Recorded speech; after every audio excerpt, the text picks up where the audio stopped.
വേദിയിലും സദസ്സിലും സുഹൃത്തുക്കളെ,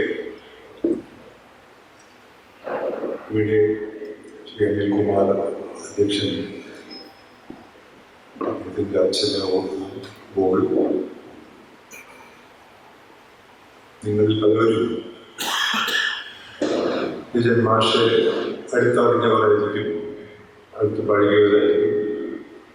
ഞാൻ അദ്ദേഹത്തെ ഒരു പ്രാവശ്യം ശരിക്കും കണ്ടിട്ടുള്ളൂ, 1-2 പ്രാവശ്യം ഫോണിൽ സംസാരിച്ചിട്ടുണ്ട്.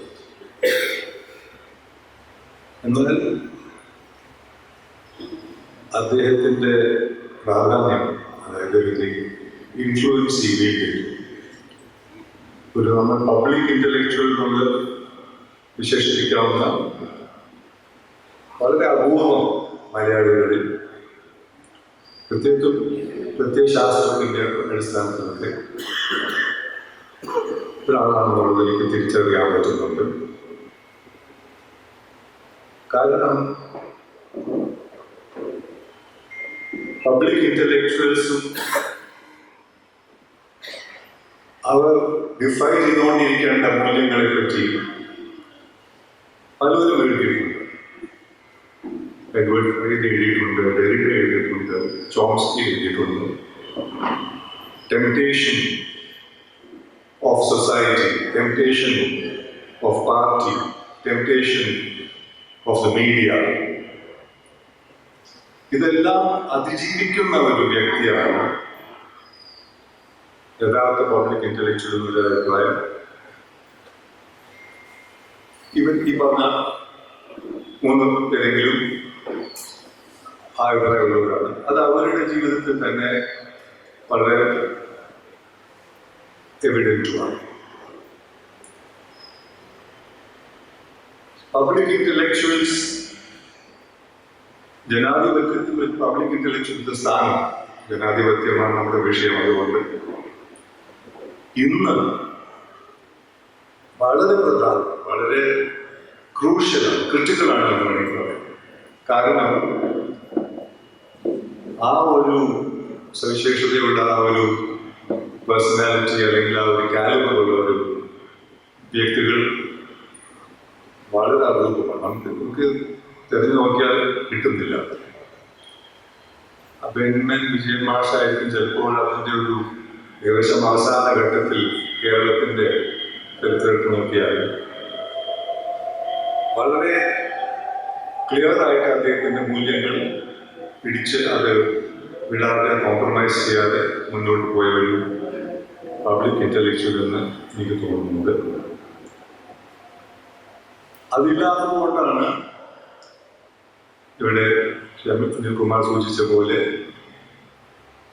ഏത് പ്രവൃത്തിയോടും കൈകോർക്കാനുള്ള ഒരു,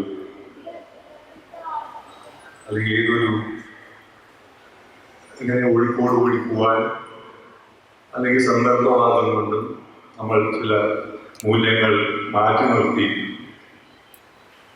മുന്നോട്ട് പോവുക എന്നൊക്കെയുള്ള നമ്മളെല്ലാവരെയും അസ്വസ്ഥരാക്കുന്ന ചില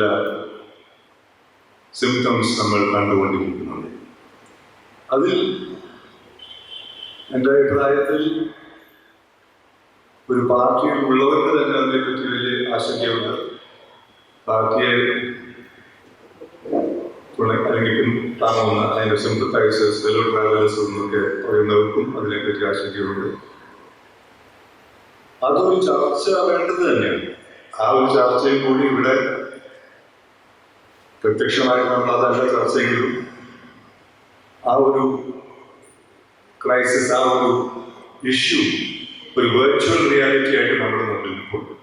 ഒരു വെർച്വൽ പ്രസൻസ് ആണ് ആ ഒരു issue. Public intellectuals are the cordon sanitaire. Here go to Visheshwar. They are the last court of last resort in a society. Not the constitution, not the judiciary, not your universities, but public intellectuals who are able to transcend all of this will be your court of last resort, your cordon sanitaire. അവർ the വീക്ഷണമുള്ളവരായിരിക്കും. They are people with vision. They are people with the courage of their conviction, with the courage of saying that the vision that they have is not a quantum leap alla, is something that is very important for the way society will go forward. ജനാധിപത്യത്തെ സംബന്ധിച്ചിടത്തോളം I think നമുക്കറിയാം, ജനാധിപത്യം അല്ലെങ്കിൽ democracy എന്ന് പറയുന്നത് പല രൂപങ്ങളുണ്ട്. ഡെലിബറേറ്റീവ് democracy എന്ന് പറയാം, സോഷ്യൽ ഡെമോക്രസി ഉണ്ട്, അത് ഓഫ്കോഴ്സ് വീണു. പിന്നെ പാർട്ടിസിപ്പേറ്റീവ് ഡെമോക്രസി, അല്ലെങ്കിൽ റാഡിക്കൽ ഡെമോക്രസി, കോസ്മോപോളിറ്റൻ ഡെമോക്രസി. ഇന്ന് അടുത്ത കാലത്ത് ഡിജിറ്റൽ ഡെമോക്രസി എന്നുള്ളൊരു പുതിയൊരു പ്രയോഗം വരുന്നുണ്ട്. പക്ഷേ ഇതൊക്കെ പല സ്ഥലങ്ങളിലും there were kind of trends which appeared and disappeared or reappeared again. പക്ഷെ അനശ്വരമായി നിന്ന് വരുന്നത് ഡെമോക്രസി എന്ന് പറയുമ്പോൾ നമ്മൾ ലിബറൽ ഡെമോക്രസി എന്നാണ് അതിനെ വിശേഷിപ്പിക്കുന്നത്.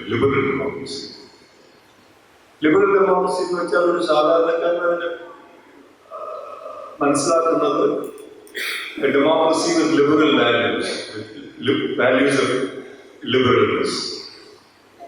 എന്നാൽ ഇന്നത്തെ അവസ്ഥയിൽ ഈ ഫിനാൻസ് ക്യാപിറ്റലിസം, നിയോ ലിബറലിസം അഴിഞ്ഞാടിപ്പോയ ഒരു കാലഘട്ടത്തിൽ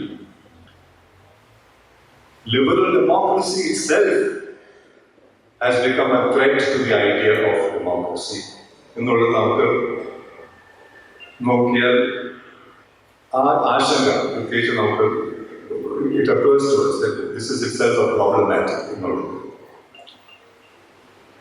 കാരണം കോൾഡ് വാറിന് ശേഷം മറ്റേ ഈ പറഞ്ഞ ഡെമോക്രസീസ് പലതും പല സ്ഥലങ്ങളിലും പല അവതാരങ്ങൾ എടുത്ത് വന്നെങ്കിലും 1989 ഈ ലിബറൽ ഡെമോക്രസി ഒരു സെൽഫ് പെർപെച്യുവേറ്റിംഗ് എന്താ പറയുക ട്രൂത്ത് ആയിട്ട് മുന്നോട്ട്, അല്ലെങ്കിൽ സെൽഫ് പെർപെച്യുവേറ്റിംഗ് ട്രൂത്ത് ആണെന്നുള്ള രീതിയിൽ ഫ്രാൻസിസ് ഫുക്കുയാമയൊക്കെ പ്രവചനം ചെയ്ത ഒരു പുസ്തകമുണ്ട്, the end of history. The end of ഹിസ്റ്ററിയുടെ മൂല്യം നമുക്ക് പലരും വായിച്ചിട്ടുണ്ടാവും. അതായത് ചരിത്രം, നമ്മൾ അറിയുന്ന ചരിത്രം കഴിഞ്ഞു, ഇനി democracy has reached a liberal phase. അതിങ്ങനെ ഫ്രീ ലിവിംഗ് ആയിട്ട് റീസൈക്കിൾ ചെയ്ത് മുന്നോട്ട് പോകും. കോൾഡ് വാറിന്റെ അവസാനത്തോടുകൂടി ഒരു യൂണിപോളാർ വേൾഡ് തന്നെയാണ്. ആ യൂണിപോളാർ വേൾഡ് ലിബറൽ ഡെമോക്രസി ആയിരിക്കും നമ്മളെ മുന്നോട്ട് നയിക്കുന്നത്. അത് പക്ഷേ ആ തിയറി ഡിസ്ക്രെഡിറ്റ് ചെയ്യപ്പെട്ടു. ഫ്രാൻസിസ് ഫുക്കുയാമ തന്നെ admitted that it was too hasty and too rash a projection or assessment of democracy. എന്നിട്ട് അദ്ദേഹം സബ്സിക്വന്റ് ആയിട്ട് എഴുതിയ പുസ്തകം ഐഡന്റിറ്റീസ് ആണ്.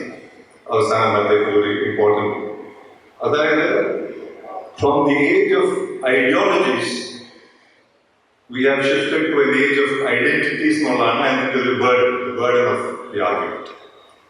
അതിനെപ്പറ്റി വിവാദങ്ങളുണ്ട്, അത് ശരിയല്ല തെറ്റാണ്, അത് അങ്ങനെയല്ല. പക്ഷെ അത് നമ്മൾ കാണുന്നത് ഈ ഡെമോക്രസി എന്ന് പറയുന്നത് എങ്ങനെ മാറി ഒരു പ്രശ്നമായി മാറുന്നു എന്നുള്ള രീതിയിൽ ലിബറൽ ഡെമോക്രസി എന്ന് നമുക്കത് ഇന്ന് അത് വളരെ വ്യക്തമായിട്ട് ചില എന്താ പറയുക മാനിഫെസ്റ്റേഷൻസ് ഇന്ത്യയെ സംബന്ധിച്ചിടത്തോളം യു എസ് ആണ് ലോകത്തിലെ ഏറ്റവും പഴയ ഡെമോക്രസി എന്ന് അവർ അവകാശപ്പെടുന്നുണ്ട്. ഇന്ത്യയാണ് ഏറ്റവും വലിയ democracy in terms of population. The oldest and the largest democracies in the world are becoming victims of the idea of democracy in one sense. ഇതിൽ ഡെമോക്രസി എന്ന് പറയുമ്പോൾ പ്രൊസീജിയറൽ ഡെമോക്രസി ഉണ്ട്. അതായത് ഇലക്ഷൻസ് മേക്ക് എ ഡെമോക്രസി. അത് നമുക്ക് കൃത്യമായിട്ട് പറയാം, election നമുക്കൊരു ഡെമോക്രസി ആവുന്നില്ല. Even Hitler was elected to power. Fascism, democracy. Elections will not determine democracy. Then what is it? What are the other characteristics of democracy? Procedural democracy is a characteristics of it. There is a culture of democracy. Our culture of democracy and manifestation of that culture is something that we are facing in a very imminent sense today, I think. And that is where the idea of identities conflicting with democracy becomes a problem. The identity politics are Indian democracy, it's really identity politics. Identity politics are the majoritarian Hindutva idea or ideal, and the rest. The rest are the minorities, the rest are the Dalits, the rest are probably gender, other, all the rest. And all the rest subscribing to the majoritarian ideology will not settle the problem, because in order to continue to be relevant, a party like or an organization like the RSS or the BJP continues to have the need for turmoil in society, the need to other. In the Muslims in other, they need to continually have the other, not only majoritarianism, only then it becomes self-fulfilling in some ways. There are three kinds of, there could be more, at least three kinds of conflations taking place. Conflations, for instance, there is the conflation of capitalism and democracy. Capitalism and democracy ഒരു കോൺഫ്ലിക്ഷൻ അത് ശരിയാണ്, യഥാർത്ഥമായിരുന്നില്ല അല്ല എന്നാണ് എൻ്റെ അഭിപ്രായം. കാരണം democracy ഒരു കാലഘട്ടത്തിൽ നമുക്കറിയാം വേൾഡ് സോഷ്യലിസ്റ്റ് ഫോറത്തിലൊക്കെ ഡെമോക്രസി ആയി മാറി. എങ്ങനെ അത് റാഡിക്കലൈസ് ചെയ്യണമെന്നുള്ളതായിരുന്നു, എങ്ങനെ അത് ലെഫ്റ്റിലേക്ക് തിരിക്കണം എന്നുള്ളതായിരുന്നു. വേൾഡ് സോഷ്യലിസ്റ്റ് ഫോറം വളരെ തീവ്രമായി ചർച്ച ചെയ്യപ്പെട്ട ചില ഘട്ടങ്ങൾ നമുക്കറിയാം. പക്ഷേ ഇന്ന് അത് capitalism and democracy are conflicted. And similarly, for instance, just to give an example, Zionism and anti-Semitism are conflicted. Zionism it's a virulent ideology. It's a virulent ideology of aggression, adhinivation, of othering again the entire Muslim population, the Palestinians, even within Israel, to make them a minority that is under constant watch and vigil. But that kind of Theodore Herzl's philosophy, that's Zionism's basic driving factor, the ideological energy of Zionism.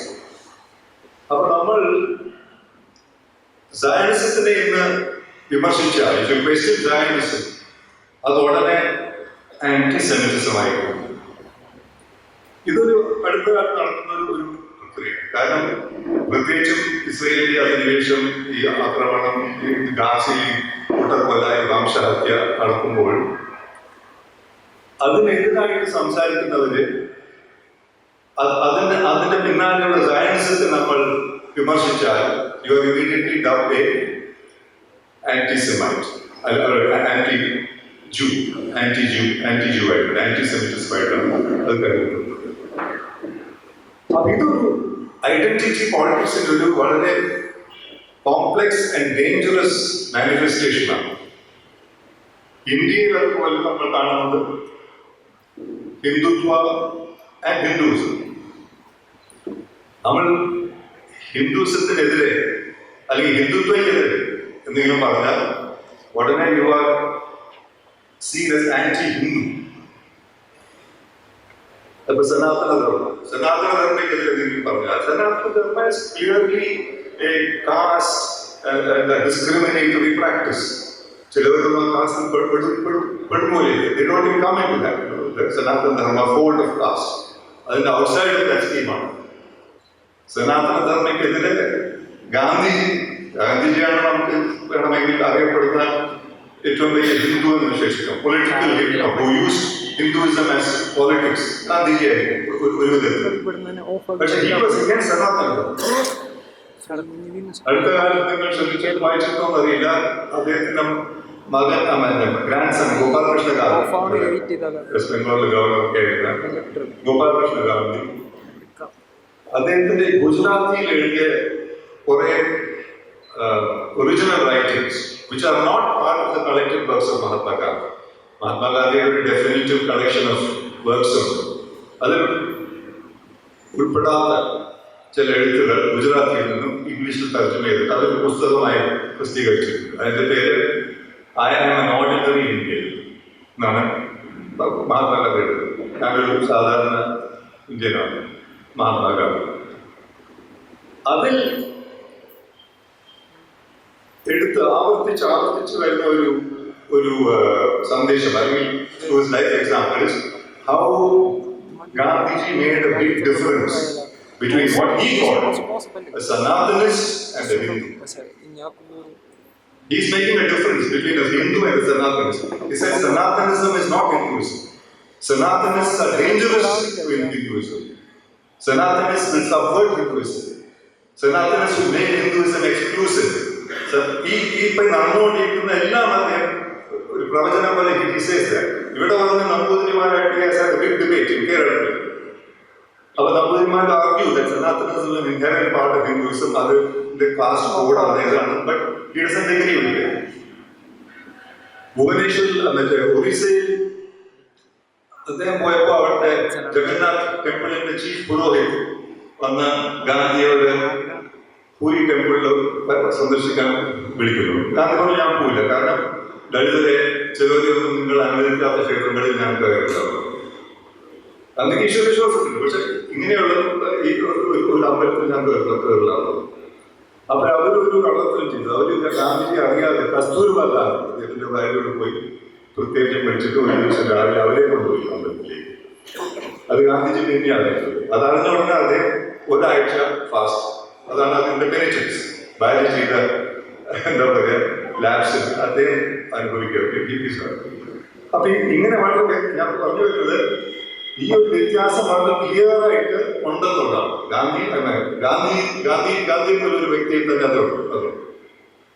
എന്നാൽ നമുക്കറിയാം അടുത്ത കാലത്ത് അത് അറിയാണ്ടോ ഉദയനിധി സ്റ്റാലിൻ ഒരു പുരോഗമന സാഹിത്യ സമിതിയിലെ ഒരു മീറ്റിംഗിലാണ് തമിഴ്നാട്ടിൽ പ്രസംഗിച്ചപ്പോൾ സനാതന ധർമ്മത്തെപ്പറ്റി പിന്നെ അനാവശ്യമായ ചില പ്രയോഗങ്ങളുണ്ടായിരുന്നു അതിനെ വിശേഷിച്ചപ്പോൾ. പക്ഷെ അത് കളയേണ്ട സാധനമാണ്. അതിൽ പേരോട് ഇട്ട് കളയേണ്ട ഒരു it's a poison in our society എന്ന രീതിയിലാണ് വിശേഷിച്ചത്.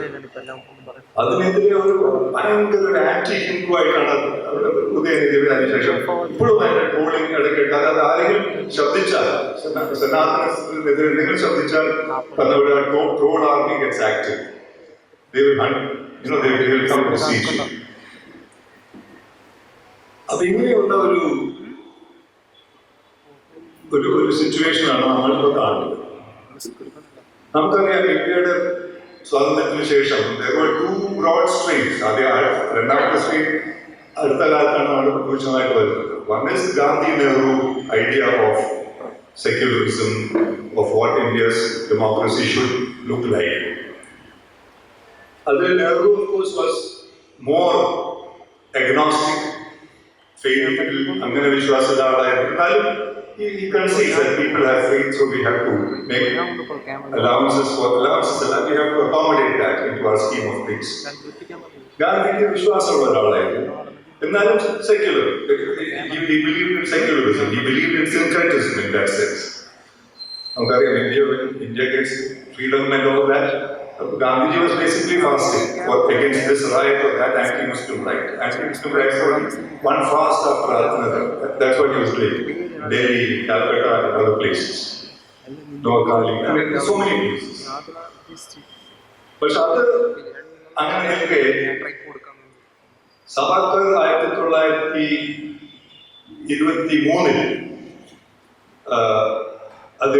അദ്ദേഹം എഴുതുന്ന ഒരു പുസ്തകമുണ്ട്.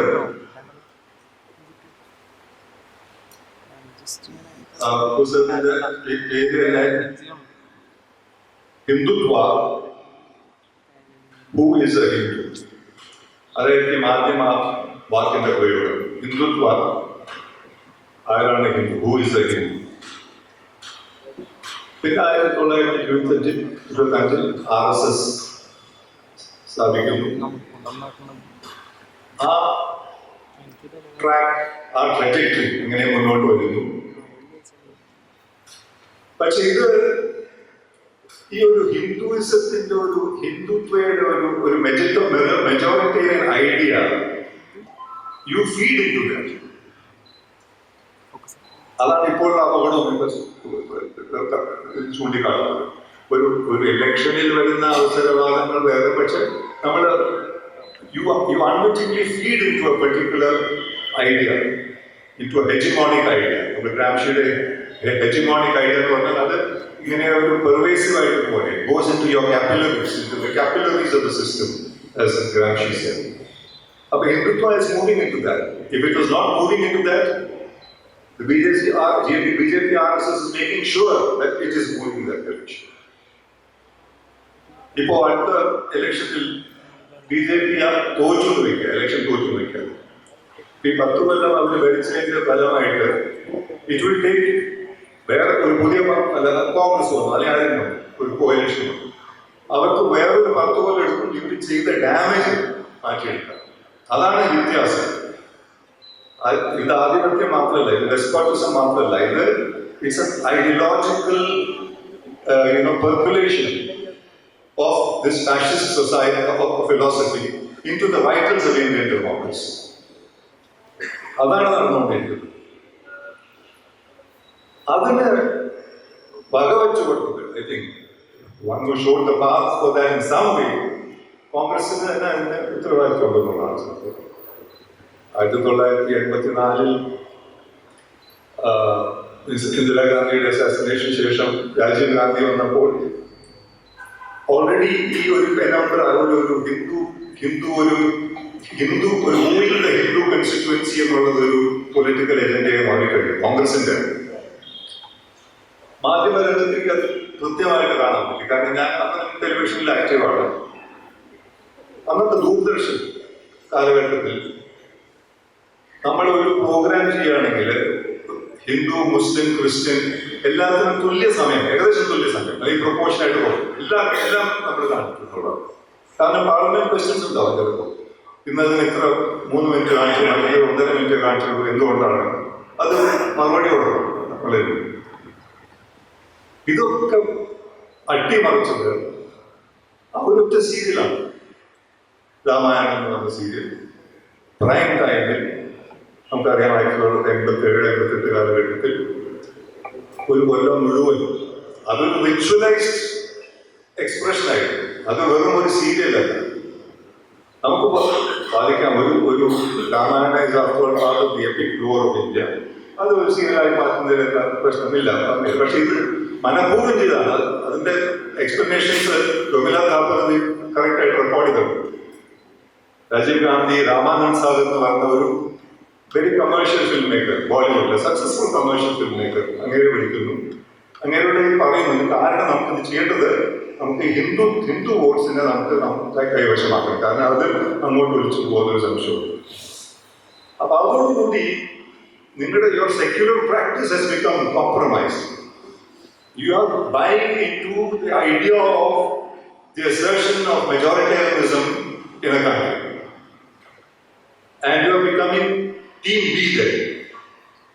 Why should anyone want Team B when Team A is there?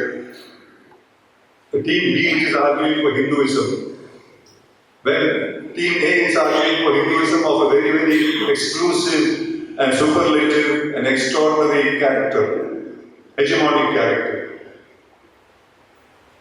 അത് ആവർത്തിച്ച് വീണ്ടും വീണ്ടും നടന്നുകൊണ്ടിരിക്കുകയാണ്. ഇപ്പോഴും നമ്മൾ ഫേസ് ചെയ്യുന്ന പ്രതിസന്ധി ഏകദേശം അതിൻ്റെ മാനിഫെസ്റ്റേഷൻ അതാണ്.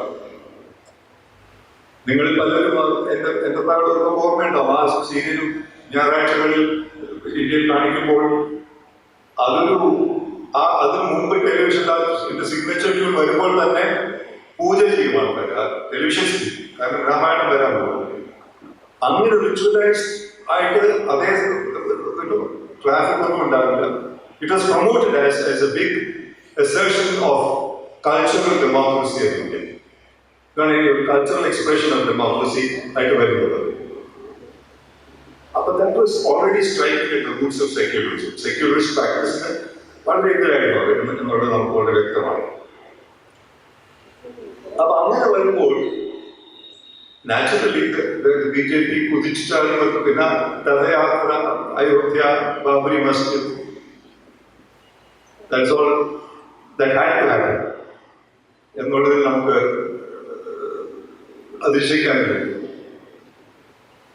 നമ്മൾ നോക്കുമ്പോൾ ഈ ഫാഷിസത്തിന്റെ ഒരു പ്രത്യേകത ഇതാണ്. ഈ നേർച്ചപ്പറഞ്ഞ പോലെ നമ്മൾ ഈ ഫാഷിസം വന്നോ ഇല്ല എന്നുള്ളൊരു ഹെയർ സ്പ്ലിറ്റിംഗ് പാർട്ടി ലെഫ്റ്റിൽ നിന്ന് നടക്കുന്നുണ്ട്.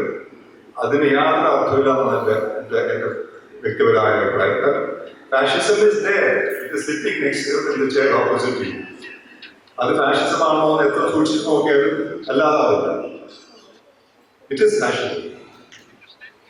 You define fascism in the way it is practiced, not in the way it is theorized in other contexts and other cultures.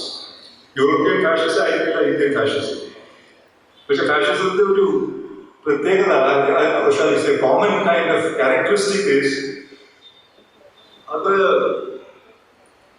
ഇപ്പൊ ജർമ്മനിയിലും ഇറ്റലിയിലും ജപ്പാനിലും ആണെങ്കിൽ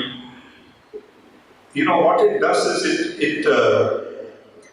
it wrecks the institutions.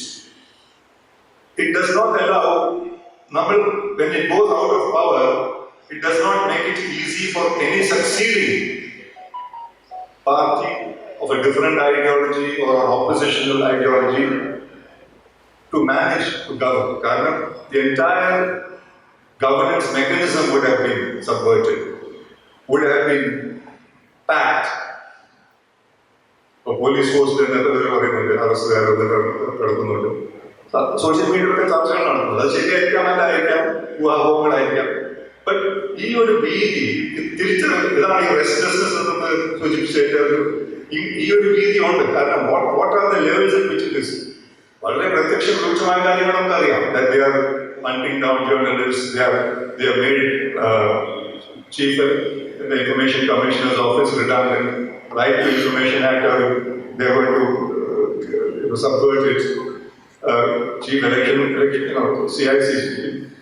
CEC, Chief Election Commissioner, they are packing it. കോടതികൾ പോലും അവരുടെ എന്താ പറയുക behaviour is very strange. അടുത്ത കാലത്ത് നമ്മൾ ശ്രദ്ധിച്ചിട്ടുണ്ടെങ്കിൽ ജഡ്ജസ് അവരുടെ ഓപ്പിറ്റർ ഡിക്റ്റാർ is very, very persuasive. But the verdicts are very strangely even opposite to what they are saying. അവരുടെ അഭിപ്രായങ്ങൾ സാമൂഹിക പ്രശ്നത്തെ പറ്റി അത് വളരെ നമുക്ക് ജനങ്ങൾക്ക് വേണ്ട ജനപക്ഷത്തായിരിക്കും, ചിലപ്പോൾ വളരെ റാഡിക്കലും റെവല്യൂഷണറി ആയിട്ടൊക്കെ ആയിട്ട് തോന്നും. പക്ഷെ ഒരു കേസിന്റെ ജഡ്ജ്മെന്റ് വരുമ്പോൾ ഇതൊന്നും അതിൽ കാണില്ല. ഇതിന് ചിലപ്പോൾ വിപരീതമായിട്ടായിരിക്കും ജഡ്ജ്മെന്റ്. അപ്പൊ so there is the systemic എന്താ പറയാ appropriation of the organs of the states അത് കൃത്യമായിട്ട് നടന്നുകൊണ്ടിരിക്കുന്നുണ്ട്. ആ രീതിയിലാണ് നമ്മുടെ ഡെമോക്രസിയെ following out democracy is taking place on those lines. ഇതിന്റെ ഒക്കെ പശ്ചാത്തലം US തന്നെ നോക്കിയാൽ I think US democracy is also going through the same difficulties. അത് ചിലപ്പോൾ ഒരു ട്രംപ് എന്ന് പറഞ്ഞ ഒരു സ്ട്രേഞ്ച് അബറേഷൻ ആയിരിക്കാം, പക്ഷെ അതിനുള്ള കൺസ്റ്റിറ്റ്യുവൻസി അവിടെ ഉണ്ടെന്ന് വളരെ വ്യക്തമാണ്. ട്രംപിന്റെ പീപ്പിൾ ഇൻ ദ US ഇവിടെ നമ്മുടെ സിറ്റിസൺഷിപ്പ് ലോ പോലെ അവിടെ ഇമിഗ്രൻസ് പലരും സിറ്റിസൺസ് ആണ്, ഇമിഗ്രൻസ് ആണെങ്കിലും but they are all being saint back. അങ്ങനെ ഒരുപാട് grey areas developing, particularly in colored communities. in sections of Latin American communities, in Asian communities, there is a fear that even if I've been there for 10 or 15 years, there is no guarantee that I can continue to be living there. ഇന്നിപ്പോൾ US നമുക്ക് പോകണമെങ്കിൽ ഒരു visa വേണമെങ്കിൽ they have made it, അവരിത് ഒളിച്ചു വയ്ക്കുന്നുമില്ല. They have stated that if you apply for a US visa, you have to disclose your social media profile. അതായത് നിങ്ങൾ social media എന്തൊക്കെയാണ് എഴുതിയത്. So they will judge you. അപ്പോൾ അതിൽ നമ്മൾ ട്രംപിനെ ക്രിറ്റിസൈസ് ചെയ്താൽ റിപ്പബ്ലിക്കൻ പാർട്ടി അല്ലെങ്കിൽ പാലസ്റ്റൈനെ പറ്റി എന്തെങ്കിലും പറഞ്ഞെങ്കിലൊക്കെ those are all, you don't check all the boxes. മനസ്സിലായി? യൂറോപ്പിലൊക്കെ ഇറ്റ്സ് wreaking havoc. അണ്ടർഗ്രൗണ്ട് മെക്കാനിസത്തിൽ വിറ്റു കൊടുക്കുന്നുണ്ട് പല ഡെസ്പോട്സിനും, സ്വദേശാധികൾക്ക്. പല രാജ്യങ്ങളിലുള്ള despots directs are using this technology. ഇന്ത്യയിൽ പാർലമെന്റിൽ പലതവണ ചോദിച്ചു, ഇത് പെഗസിസ് നമ്മൾ വാങ്ങിച്ചിട്ടുണ്ടോ ഇല്ലായിരുന്നു. അതിന് ഉത്തരം നമുക്ക് എല്ലാവർക്കും അറിയാം, പാർലമെന്റിലായിരുന്നു. അത് ഉണ്ടെന്ന് പറഞ്ഞാലും ഇറ്റ് ഇസ് നാഷണൽ സെക്യൂരിറ്റിക്ക് അപകടമാണ്, ഇല്ലാന്ന് പറഞ്ഞാലും നാഷണൽ സെക്യൂരിറ്റിക്ക് അപകടമാണ്. അത് രണ്ടും പറയില്ല. അപ്പൊ വാങ്ങിച്ചിട്ടുണ്ടെന്നല്ല വ്യക്തമല്ലേ, ഉണ്ടെന്ന് പറഞ്ഞാലും ഇല്ലാന്ന് പറയാൻ എളുപ്പമാണ് അല്ലേ. പെഗസിസ് ഇല്ലെങ്കിൽ നമ്മുടെ നാഷണൽ സെക്യൂരിറ്റി കോംപ്രമൈസ് ആണ് പ്രശ്നം. സോ അല്ല, അത് കേസ് അങ്ങനെ നിൽക്കുന്നതോടെ അത് ഒരു കമ്മിറ്റിക്ക് റെഫർ ചെയ്തിട്ടുണ്ട്. കമ്മിറ്റി അത് കമ്മിറ്റിയുടെ നിഗമനം റിപ്പോർട്ട് ആയിട്ടുണ്ടെന്ന് പറയുന്നു. അത് വെളിപ്പെടുത്തുന്നില്ല, സീൽ കവറിലൊക്കെ വെച്ചിട്ടുണ്ടോ, എല്ലാ ഊഹാപോഹങ്ങളും നമുക്ക് കൃത്യമായിട്ടൊന്നും അറിയില്ല ഇതിനെപ്പറ്റി അതിനുശേഷം. അപ്പൊ ഇങ്ങനെയുള്ള ഇതിന്റെ ഒക്കെ പശ്ചാത്തലം, US ചെയ്തിട്ട് നടത്തുന്ന പശ്ചാത്തലം വേറെ എന്താണെന്ന് വെച്ചാല് ഈ ഫൈനാൻസ് ക്യാപിറ്റലിന്റെ ഒരു കുതിച്ചിട്ടാണ് നടക്കുന്ന ന്യൂ ലിബറലിസം. അതിന്റെ ഒപ്പം തന്നെ ഇതിനകത്തെ new and finance capital. They are determining the contours of democracy even in a state like the United States. അടുത്ത കാലത്ത് ഞാൻ ഒരു പുസ്തകം വായിച്ചു, റെനെ ജിറാർഡ്. റെനെ ജിറാർഡ് ഒരു വളരെ ഇൻട്രസ്റ്റിംഗ് ക്യാരക്ടറാണ്. അദ്ദേഹം സ്റ്റാൻഫോർഡ് യൂണിവേഴ്സിറ്റിയിലെ പ്രൊഫസറാണ്. അദ്ദേഹത്തിന്റെ സ്റ്റുഡൻസ് ആണ് ഈ റെനെ ജിറാർഡ്. അദ്ദേഹം മരിച്ചുപോയി അടുത്ത കാലത്ത്. അതൊക്കെ നമ്മുടെ പീറ്റർ തീൽ എന്ന് പറഞ്ഞ പേപാലിന്റെ ഫൗണ്ടർ. ഇതൊക്കെ മൾട്ടി ബില്യനേഴ്സ്. ഇന്ന് ഡിജിറ്റൽ ബില്യനേഴ്സ് പറഞ്ഞില്ല, digital media billionaires, digital platform billionaires ഒക്കെ പറഞ്ഞ് വിശേഷിപ്പിക്കില്ലേ. അതിൽ പീറ്റർ തീൽ പേപാലിന്റെ ഫൗണ്ടറാണ്. ഇലോൺ മസ്ക് നമുക്കറിയാം എക്സിന്റെ ഫൗണ്ടറാണ്. മാർക്ക് സുക്കർബർഗ് മെറ്റ അല്ലെങ്കിൽ ഫേസ്ബുക്കിന്റെ ഫൗണ്ടറാണ്. Sam Altman open AI artificial ഇന്റലിജൻസിന്റെ ഫൗണ്ടറാണ്. പിന്നെ മാർക്ക് ആൻഡേഴ്സൺ, ഇദ്ദേഹം ഡിജിറ്റൽ ടെക്നോളജിയുടെ ഒരു തലപ്പത്തുള്ളവരാണ്, ഇങ്ങനെയുള്ളവരാണ്. ഇവരുടെ ഒക്കെ ഒരു നെറ്റ്വർക്ക് ലോകം കാണാത്ത ഒരു കൈൻഡ് ഓഫ് ബില്യനേഴ്സ് ആണ്. ബിക്കോസ് ആരോ പറഞ്ഞു, ഒരു US വലിയ സ്റ്റേഡിയത്തിൽ, ഒരു 50,000 പേരുള്ള സ്റ്റേഡിയം, ഫുട്ബോൾ സ്റ്റേഡിയത്തിൽ ഇതിൽ ഏതെങ്കിലും ഒരാൾ വന്നിട്ടുണ്ടെങ്കിൽ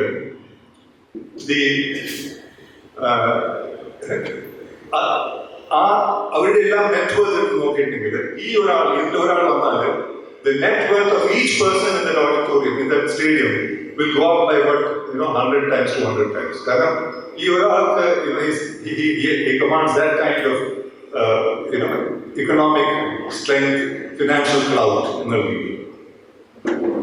അപ്പൊ ഇവര് ഈ റെനെ ജിറാർഡ് എന്ന് പറയുന്നത് അദ്ദേഹത്തിന്റെ ഒരു ക്യാപിറ്റലിസത്തിന്റെ ഒരു പുതിയ ഒരു സ്ട്രെയിൻ ആണ്. He calls it mimetic capitalism. മിമെറ്റിക് എന്ന് വെച്ചാൽ അനുകരിക്കുന്ന അല്ലെങ്കിൽ ഇമിറ്റേറ്റ് ചെയ്യുന്ന.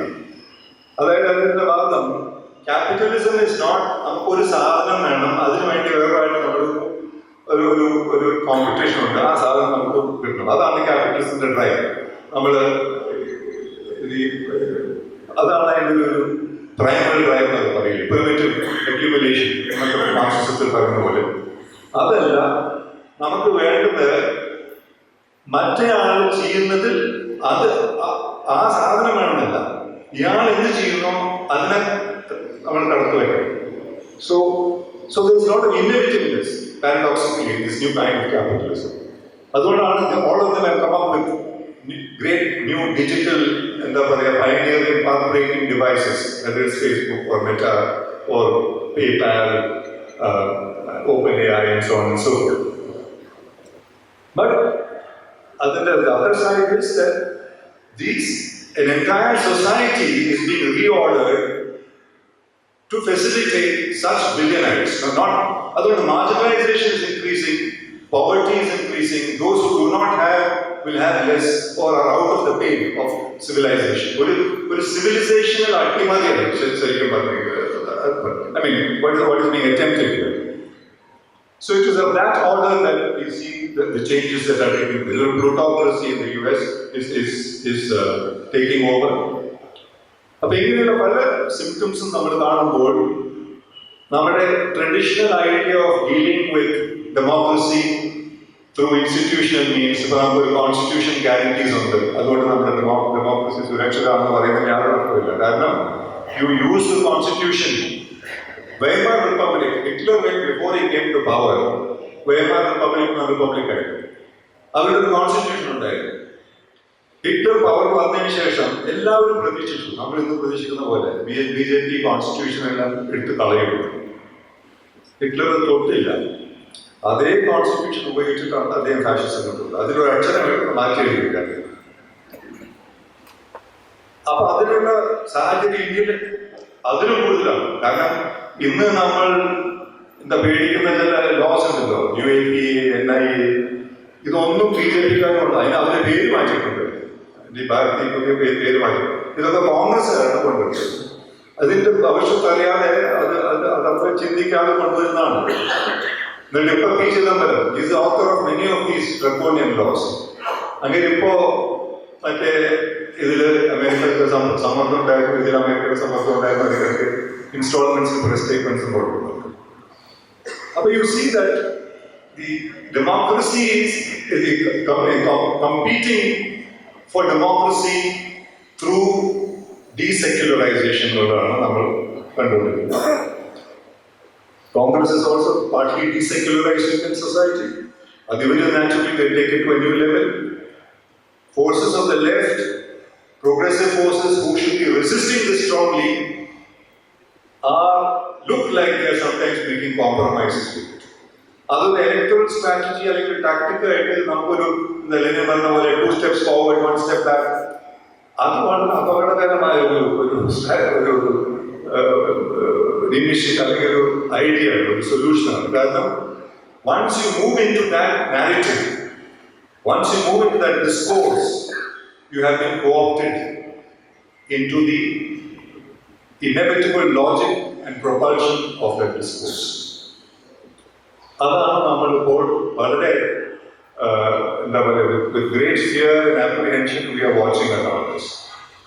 അപ്പൊ ഇങ്ങനെയുള്ള ചില പ്രശ്നങ്ങളാണ് ഡെമോക്രസി എന്ന് പറയുന്നത് നമ്മൾ നേരിടുന്നത്. അവസാനം നമ്മുടെ ഫോമർ ചീഫ് ജസ്റ്റിസ് ചന്ദ്രചൂഡ്, അദ്ദേഹത്തെ പറ്റി നമുക്ക് വലിയ അഭിപ്രായമായിരുന്നു ഒരു കാലഘട്ടത്തിൽ. പക്ഷെ അടുത്ത കാലത്ത് നമുക്കറിയാം അദ്ദേഹം പറയുന്നതും ചെയ്യുന്നതും ജഡ്ജ്മെന്റും അദ്ദേഹത്തിന്റെ സോഷ്യൽ മീഡിയയിലോ അല്ലെങ്കിൽ പബ്ലിക് പ്ലാറ്റ്ഫോംസിൽ പറയുന്ന കാര്യങ്ങളും തമ്മിൽ യാതൊരു ബന്ധമില്ല. എന്നാൽ അദ്ദേഹത്തിന്റെ അച്ഛനുണ്ടായിരുന്നു, ഇന്ദിരാഗാന്ധിയുടെ എമർജൻസി ടൈമിലൊക്കെ അദ്ദേഹം വളരെ ശ്രദ്ധിച്ചപ്പെട്ട ഒരു ജഡ്ജാണ്. അതും ചന്ദ്രചൂഡായിരുന്നു. അദ്ദേഹം പറഞ്ഞത് ഇന്ത്യൻ ഡെമോക്രസി, നമ്മുടെ കോൺസ്റ്റിറ്റ്യൂഷണൽ സ്കീം നമുക്കറിയാം, ഒരു സെപ്പറേഷൻ ഓഫ് പവേഴ്സ് ഉണ്ട്. അല്ലാതെ എക്സിക്യൂട്ടീവ്, ലെജിസ്ലേച്ചർ, ജുഡീഷ്യറി, 4 തൂണാണ് 4. ഈ 4 പില്ലേഴ്സും തമ്മിലുള്ള ചെക്ക് ആൻഡ് ബാലൻസ്, തമ്മിലുള്ള ടെൻഷൻ, അതൊരു ഹെൽത്തി ടെൻഷനാണ്, ഡെമോക്രാറ്റിക് ടെൻഷനാണത്. നമ്മളൊരു legislature initiates an action, the press criticizes that action, people go to court against that action, courts interpret the action. Courts cannot make laws, but they can interpret laws. അപ്പോൾ ആ ഒരു പ്രക്രിയയിൽ മാത്രമാണ് you get healthy discussion and democracy. Democracy is not ഒരു neat സംഭവമല്ല. Democracy will always be muddy, will always be messy. If it is neat, it becomes fascism. Actually, if it's very neat, if it's very orderly, it's not democracy actually. പക്ഷെ അത് NEET ആക്കാനും അത് stabilise ചെയ്യാനും അത് അങ്ങനെ മാറ്റിയെടുക്കാനും you can see the attempts now. And anything നമ്മൾ propose ചെയ്താൽ ഉടനെ you are anti national, or if you will step forward, you're a terrorist or you're an anti-social element. എന്നുള്ള ഈ നെയിം കോളിംഗ് ആണ് നമ്മൾ. അപ്പോൾ ചന്ദ്രചൂഡ് പറഞ്ഞിട്ടുണ്ടായിരുന്നു, three cornerstones of our democracy. One is Constitution scheme of things. Article 14. Everybody is equal before the law. The rule of law under our rule of law assumption is everybody is equal before the law. Article 19, 1A and G of the Constitution. That is about freedom of speech and expression, freedom to practice any profession. അതിൽ നിന്നാണ് പത്രസ്വാതന്ത്ര്യം നമ്മൾ derive ചെയ്യുന്നത്. നമുക്കൊരു prescribe പത്രസ്വാതന്ത്ര്യമില്ല ഇന്ത്യയുടെ constitution. US-ലുള്ളത് First Amendment to US Constitution on the Congress shall make no laws which abridge the freedom of the press to പ്രത്യക്ഷമായിട്ട് എഴുതി വെച്ചിട്ടുണ്ട്. ഇവിടെ അങ്ങനെയില്ല. This is an inferred right. It's a derived right. അല്ല, പത്രസ്വാതന്ത്ര്യം is a derived right of the Constitution which grants every citizen, every പൗരനും ആവിഷ്കാര സ്വാതന്ത്ര്യമുണ്ട്, സംസാര സ്വാതന്ത്ര്യമുണ്ട്. അതിൽ നിന്ന് മനസ്സിലാക്കിയെടുക്കുന്ന ഒരു റൈറ്റാണ്, ഒരു അധികാരമാണ് പത്രസ്വാതന്ത്ര്യം. പിന്നെ Article 21, which is right to life and personal liberty. Right to life and personal liberty. ഇന്ന് ഈ മൂന്ന് cornerstones of the Indian Constitution are under threat. Are under attack. Not threat. They are under threat because they are under constant attack. അപ്പോൾ അത് നമ്മുടെ കോൺസ്റ്റിറ്റ്യൂഷനെ തന്നെ meaningless ആക്കുന്ന ഒരു രീതിയിലേക്കാണ് മുന്നോട്ട് പോകുന്നത്. അപ്പോൾ ജസ്റ്റിസ് ചന്ദ്രചൂഡ്, അച്ഛൻ ചന്ദ്രചൂഡ് പറഞ്ഞിട്ടുണ്ട്, ഈ മൂന്നും നമ്മൾ ഒരുമിച്ച് അതിനെ സുരക്ഷിച്ച് കൊണ്ടുപോയാലാണ് India become moving to the heaven of freedom that Tagore dreamt about. ആ ഒരു ഭാവിയിലേക്ക് നമുക്ക് ഒരുപാട് ദൂരമുള്ള ഒരു രീതിയിലേക്കാണ് നമ്മളിപ്പോൾ അത് പഠിച്ചു പോയിരിക്കുന്നത്. അപ്പോൾ ഇങ്ങനെയുള്ള threats of democracy in India, അത് ആ changing threats. Democracy is a protean concept. Democracy എന്ന് പറയുമ്പോൾ അത് ഉടനെ ക്യാപിറ്റലിസത്തിനെ വളർത്തുന്നതായിട്ട് കാണുക, അല്ലെങ്കിൽ അതിനെ ലിബറലായിട്ട് കാണുക. ലിബറലിന്റെ തെറ്റിദ്ധാരണകൾ, liberalism in a neoliberal age can be very dangerous, can be self-defeating. Socialism അല്ലെങ്കിൽ communism ഒക്കെ റിട്രീറ്റിലാണ്, they are on the back foot. അവർ തന്നെ കോംപ്രമൈസ് ചെയ്യാൻ നോക്കുന്നു. Because this is the majoritarian narrative. This is the hegemonic narrative. Hegemonic narrative നമ്മളില്ലെങ്കിൽ നമുക്ക് ജനങ്ങളുടെ എന്താ പറയാ acceptance ഉണ്ടാവില്ല എന്നിട്ട് ആരെങ്കിലും തെറ്റിദ്ധാരണ മാത്രം. അപ്പോൾ ഇങ്ങനെയുള്ള ഒരു പെക്യൂലിയർ സിറ്റുവേഷനിലാണ്, പ്രതിസന്ധിയിലാണ് നമ്മളിപ്പോഴുള്ളത്. And therefore it's important for public intellectuals to talk about. അത് അവരാണ് MN വിജയൻ മാഷിനെ പോലുള്ള ആളുടെ പ്രസക്തിയുള്ളത്. കാരണം ഇത് ഒരു പാർട്ടി ഫോറംസിൽ അതിനൊരു പ്രഡിക്റ്റബിൾ രീതിയിലാണ് കൊണ്ടുപോകാം. എന്നാൽ individuals who are intellectuals, who are public intellectuals, the last order of senator of society, speak out against it, it will be taken note of. Susan Sontag, ഈ ഓർമ്മ എന്തുകൊണ്ട് നമ്മൾ ഓർമ്മിക്കണം, എന്തുകൊണ്ട് നമ്മൾ MN വിജയൻ മാഷ് ഓർമ്മിക്കണം? അതിന്റെ family remember him as a father, some of us remember him as a friend, as a മാഷ് പഠിച്ചാണ്, but you will remember him as a public intellectual because to forget. ഇപ്പൊ നമ്മുടെ ഗാസയെ കുറിച്ച് ഞങ്ങളിപ്പോ ഒരു ക്യാമ്പയിൻ നടന്നുകൊണ്ടിരിക്കുകയാണ്. ഞാൻ സംസാരിക്കുമ്പോൾ അത് സൈഡാണെങ്കിലും നെയിംസ് ഓഫ് ഗാസയുടെ പേരുകൾ പറഞ്ഞൊരു ക്യാമ്പയിൻ ചിന്താരവി ഫൗണ്ടേഷൻ്റെ ആഭിമുഖ്യത്തിൽ ഞങ്ങൾക്കതിലുണ്ട്. കൊച്ചിയിൽ തുടങ്ങി, പിന്നെ പാലക്കാട് പോയി, വയനാട് പോയി, അങ്ങനെ കേരളത്തിലെ എല്ലാ ജില്ലകളിലും 14 ജില്ലകളിലും നമ്മളത് ഈ കൊല്ലപ്പെട്ട ഈ വംശഹത്യയിൽ കൊല്ലപ്പെട്ട 18,000-ൽ കൂടുതൽ കുട്ടികളുടെ പേരുകൾ ചൊല്ലുക എന്നുള്ളതാണ്. അതുകൊണ്ട് പേരുകൾ വായിക്കാം, ഒരു റെസിറ്റേഷൻ ഓഫ് ദ നെയിംസ് പോലെ അത് നടന്നുണ്ട്. അപ്പോൾ നവംബർ 15-ന് തിരുവനന്തപുരത്ത് അവസാനിക്കുമ്പോൾ എല്ലാ 18,000-ൽ കൂടുതൽ കുട്ടികളുടെ പേരുകൾ ചൊല്ലിയിരിക്കും. അപ്പൊ അതിനൊരു കാരണം നമ്മൾ മറക്കരുത്. അവിടെ നമ്മൾ മറക്കാൻ പാടില്ലാത്ത കാരണം മറന്നാൽ വി ഹാവ് ഫോർസേക്കൻ. അപ്പോ ഈ സൂസൻ സോണ്ടാഗ് പറഞ്ഞ പ്രസക്തി അവിടെ ഉണ്ട്. To forget is to forsake, to remember is to redeem. നമ്മൾ when you remember, നമ്മൾ മറക്കാതിരിക്കുമ്പോൾ, ഓർക്കുമ്പോൾ നമ്മൾ വീണ്ടെടുക്കുന്നു എന്നുള്ളതാണ്. അപ്പോൾ ഈ മൂല്യങ്ങൾ MN വിജയൻ മാഷ് നമ്മൾ ഓർക്കുമ്പോൾ അദ്ദേഹത്തെ നമ്മൾ വീണ്ടെടുക്കേണ്ട കാര്യമില്ല. പക്ഷെ അദ്ദേഹം what he stood for, a tall public intellectual who stood for what is imminent and required in the public sphere for a transformation in society. അങ്ങനെയുള്ള മൂല്യങ്ങളെ നമ്മൾ വീണ്ടെടുക്കാൻ പറ്റും എന്നുള്ളതാണ് എൻ്റെ വിശ്വാസം. എനിക്ക് ഈ അവസരം തന്ന ഇതിൻ്റെ ഭാരവാഹികളൊക്കെ നന്ദി. എം. വിജയൻ മാഷയുടെ ഓർമ്മയുടെ മുമ്പിൽ ഞാൻ കുപ്പയിൽ പറഞ്ഞുകൊണ്ട് താങ്ക് യു വെരി മച്ച്.